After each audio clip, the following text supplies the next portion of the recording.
Pânico é aquela franquia de terror conhecida por satirizar o gênero, principalmente na vertente slasher. Essa franquia foi criada pelo gênio Wes Craven, mas 2 anos antes do lançamento do primeiro filme, outra franquia do mesmo criador de Pânico se aventurou com um filme metalinguístico, A Hora do Pesadelo. Para ser mais específico, O Novo Pesadelo, O Retorno de Freddy Krueger. A Hora do Pesadelo é uma franquia mundialmente conhecida, mas, como quase todas as franquias de terror, as sequências do original são muito inferiores. E nesse caso eu abro uma exceção para o terceiro filme, que é bem legal. Inclusive, a ideia do filme O Novo Pesadelo foi originalmente feita pelo Wes Craven para o terceiro capítulo, mas a New Line Cinema, empresa detentora dos direitos na época, recusou a ideia. E mesmo assim, o Craven ajudou a escrever o outro roteiro de A Hora do Pesadelo 3, Os Guerreiros dos Sonhos, o último bom filme numerado da franquia. A partir dali, foram lançadas mais 3 sequências, todas bem ruins. Então, finalmente, em 1994, a New Line Cinema aceitou a ideia do Craven para o 7º filme da franquia. E agora eu vou resumir o filme para contextualizar o porquê ele é genial.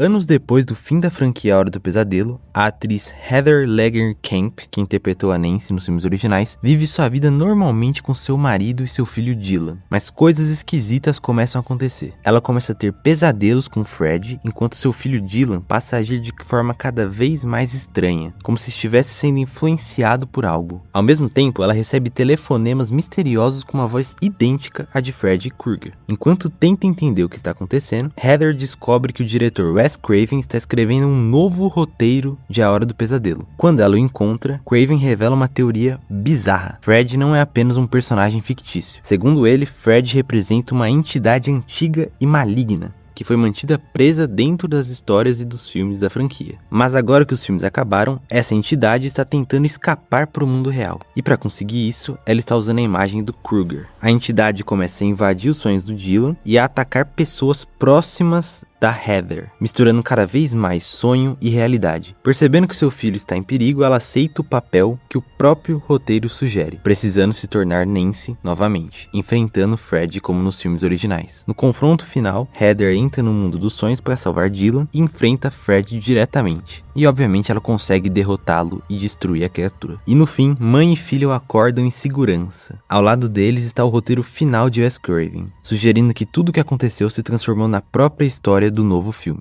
Depois de assistir essa obra, é nítido que ela literalmente salvou a figura do Freddy Krueger como um personagem assustador. Nas sequências anteriores, o personagem vem se tornando cada vez mais uma caricatura de si mesmo. Aqui, ele é bem mais assustador e sombrio, o que traz de volta aquela sensação de imponência que o Krueger sempre teve. Mas o que com certeza mais me agrada no filme é a metalinguagem dele. Hoje em dia isso ficou bem comum em filmes de terror. Um exemplo é O Segredo da Cabana, que brinca com os clichês do gênero. E a própria franquia Pânico, que ganhou seu 7º capítulo esse ano, inclusive. Mas na época, isso não acontecia. Nesse filme, temos os atores interpretando eles mesmos, o próprio diretor Wes Craven se interpretando, e a franquia A Hora do Pesadelo existindo como a que nós conhecemos na vida real. A genialidade vem quando, dentro da história, Wes Craven explica que Freddy Krueger não é apenas um personagem, ele seria uma entidade antiga, e os filmes de terror funcionariam como uma espécie de prisão, mantendo essa entidade dentro das histórias. Ou seja, enquanto Fred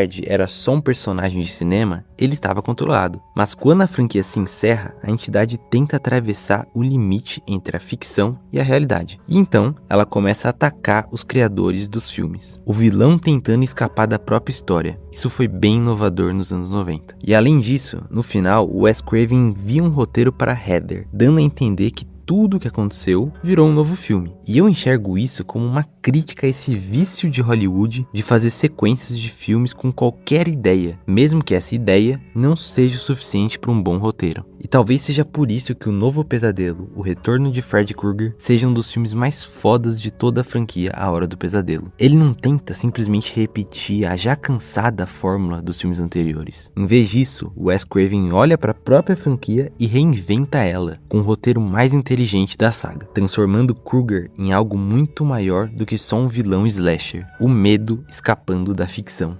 É isso, valeu.